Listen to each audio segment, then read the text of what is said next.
L'écho du soir avec Emmanuel Le Chypre. Bonsoir Emmanuel. Bonsoir. Je vais commencer par un mot. Et un peu moins de paillettes. Hein.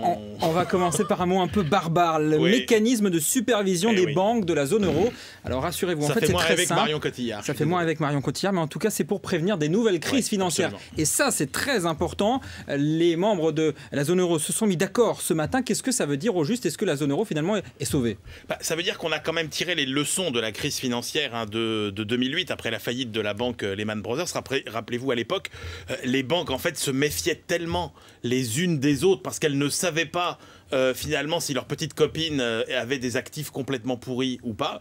Eh bien elles se méfiaient tellement les unes des autres qu'elles n'osaient plus se prêter entre elles, ce qui avait paralysé le crédit et ce qui avait paralysé la croissance. Là, dans le nouveau système, on aura la Banque Centrale Européenne qui aura un rôle de supervision et donc qui sera capable de dire finalement les banques qui vont mal et les banques qui vont bien. La deuxième leçon qu'on a tirée de la crise finalement, c'est que on crée une solidarité au niveau européen entre pour aider les banques qui vont mal.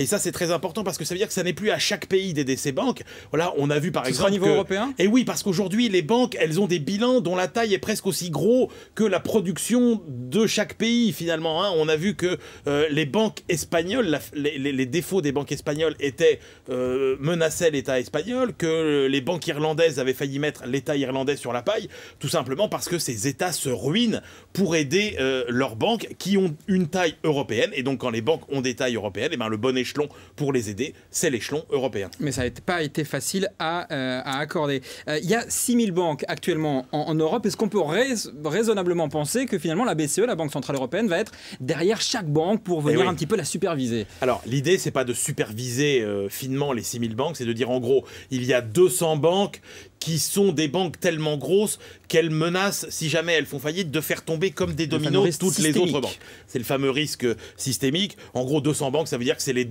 2-3 plus grosses banques de chaque pays. En France, ça reviendrait à superviser, par exemple, la BNP Paribas, la Société Générale et le Crédit Agricole. Les autres établissements resteraient supervisés au niveau national. Alors, c'est un progrès, il ne faut pas s'emballer, ça n'est que le premier pas vers cette fameuse union bancaire qui est la voie qui a été choisie pour aller vers davantage de fédéralisme en Europe. Et puis, souvenons-nous aussi qu'en Espagne, par exemple, la crise bancaire, elle est venue des petits établissements de ces caisses d'épargne. Donc, attention, attention. Ça n'est pas une assurance contre toutes les crises. Ce n'est pas une assurance tout risque anti-crise, mais ça permet quand même de donner plus de visibilité et de souplesse au système. De plasticité, comme on dit. Un sourire à quelques jours de Noël, la prime de Noël. Oui, la prime de Noël sera reconduite dans le budget 2013, 152,45 € pour une personne seule, jusqu'à 442 € pour un couple avec 4 enfants. Voilà, un peu de beurre dans les épinards pour les fêtes. Merci Emmanuel Le Chypre et joyeux Noël, à bientôt.